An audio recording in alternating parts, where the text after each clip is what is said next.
अस्सलाम नाज़रीन सामीन, मैं हूं आपका मेज़बान इसालियन। Welcome back after a very very short break. तो आज हमने सिंपली पढ़ना है कि हमारे पास लास्ट टॉपिक है चैप्टर का एंजाइम की तखसीस। ठीक है, यानी कि स्पेसिफिक एंजाइम को हम आज इस टॉपिक में स्टडी करेंगे। अगर हम रिकैप देखें तो उसमें हमने स्टडी किया था एंजाइम एक्शन का मैकेनिज्म, जिसमें हमने दो मॉडल्स को स्टडी किया था। सब फर्स्ट ऑफ ऑल हमारे पास था जी लॉक एंड की model and second one is induced fit model. ठीक है, अब जो लॉक एंड की मॉडल था उसको हमने इन डिटेल स्टडी करना है इस टॉपिक में। ठीक है, अब लॉक एंड की मॉडल हमारे पास था क्या, यानी कि हमारे पास जो एंजाइम की एक्टिव साइट है वो लचकदार नहीं होती।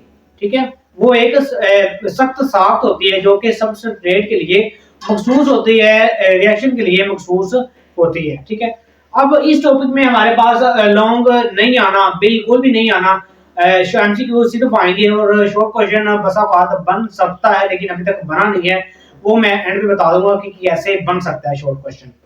अब हमारे पास 2000 एंजाइम जिनको हम जानते हैं 2000 जिनमें जो कि हमारे पास रिएक्शन के लिए सबस्ट्रेट के लिए मखसूस होते हैं। ठीक है, अब हमारे पास उनमें से तकरीबन 4 हमने इस चैप्टर में पढ़ लिए हैं। जैसे कि हमारे पास पेप्सिन है, ट्रिप्सिन है, प्रोटीएज है, अमाइलेज है एंड लाइपेज है। ठीक है, ये हमने तकरीबन 5 स्टडी कर लिए हैं 2000 में से। ठीक है, अब हमारे पास ये है कि लॉक एंड की मॉडल, उसके मुताबिक देखिए तो हमारे पास प्रोटीएज, अमाइलेज एंड लाइपेज, यानी रिएक्शन के हिसाब से और सबस्ट्रेट के लिहाज से मखसूस होते हैं। ठीक है, कैसे?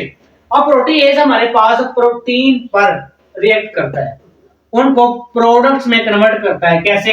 प्रोटीन हमारे पास अमीनो एसिड से मिलकर बनी होती है। अमीनो एसिड जुड़ते जाएंगे तो हमारे पास एंड प्रोडक्ट हमारे पास एक प्रोटीन का स्ट्रक्चर बन जाएगा। अब हमारे पास प्रोटीन में अमीनो एसिड्स जुड़ते कैसे हैं? अमीनो एसिड हमारे पास पेप्टाइड लिंकेज के जरिए आपस में जुड़ते हैं, जिससे हमारे पास जब जुड़ते जाएंगे तो हमारे पास प्रोटीन का स्ट्रक्चर बन जाएगा। अब जब प्रोटीएज प्रोटीन पर रिएक्ट करेगा, ठीक है, उस पर अमल करेगा, तो हमारे पास प्रोटीन को वो अमीनो एसिड्स में स्प्लिट कर देगा। कैसे? जो उसमें पेप्टाइड बॉन्ड होंगे, पेप्टाइड लिंकेज होगी, उसको तोड़ देगा तो हमारे पास अमीनो एसिड्स बन जाएंगे। अब आगे हमारे पास अमाइलेज ऐसे एमसीक्यूज। अमाइलेज हमारे पास स्टार्च पर रिएक्ट करता है। अब स्टार्च क्या चीज है? स्टार्च हमारे पास कार्बोहाइड्रेट्स है, उसकी जो तीसरी किस्म है पॉलीहाइड्रोक्सी एल्डिहाइड, तो उनमें ये हमारे पास अमाइलेज है। ठीक है, अमाइलेज हमारे पास स्टार्च पर रिएक्ट करेगा तो स्टार्च को सब यूनिट्स में कन्वर्ट कर देगा। अब कार्बोहाइड्रेट्स जितने भी हैं उनके जो सब यूनिट्स है हमारे पास होते हैं जी फ्रक्टोज है। ठीक है, फ्रक्टोज अमीनो एसिड्स है। ठीक है, उनमें अमीनो एसिड नहीं, वो है हमारे पास मोनोसैकेराइड्स, उसमें कन्वर्ट कर देगा। ठीक है, तो ये हमारे पास स्टार्च को मोनोसैकेराइड में अमाइलेज कन्वर्ट कर देता है। अब आगे हमारे पास लाइपेज, यानी कि लाइपेज एंजाइम है जो कि लिपिड्स पर रिएक्ट करेगा। लिपिड्स को हमारे पास फैटी एसिड एंड ग्लिसरॉल में कन्वर्ट कर देगा। अब हमारे पास लिपिड्स हैं, वो फैटी एसिड और ग्लिसरॉल का कॉम्बिनेशन होती है, तो हमारे पास जब भी लाइपेज इन पर रिएक्ट करेगा लिपिड्स पर, तो उन्हें कन्वर्ट कर देगा हमारे पास फैटी एसिड एंड ग्लिसरॉल पर। अब इसमें हमारे पास ओनली एमसीक्यूज आएंगे। अब हमने शॉर्ट क्वेश्चन की बात की थी कि वो कैसे आ सकता है, अभी तक आया नहीं है।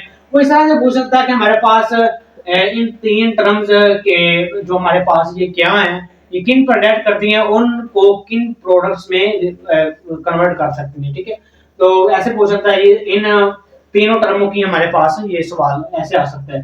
प्रोटीएज है, अमाइलेज है, लाइपेज है, दो के पूछ सकता है, तीनों के पूछ सकता है, एक का एमसीक्यूज ही आ सकता है। ठीक है, तो लॉन्ग क्वेश्चन इसमें नहीं आना। तो ये हमारा जो चैप्टर है एंजाइम का, चैप्टर नंबर 6, वो कंप्लीट हो गया। ठीक है, इंशाल्लाह नेक्स्ट हम इसका छोटा सा ओवरव्यू वो भी हम अपलोड कर देंगे इंशाल्लाह। और उससे नेक्स्ट हमने ट्रांसपोर्ट चैप्टर नंबर 9 वो स्टार्ट करना है, उसको हम इन डिटेल स्टडी करेंगे। ओके जी, अल्लाह हाफिज।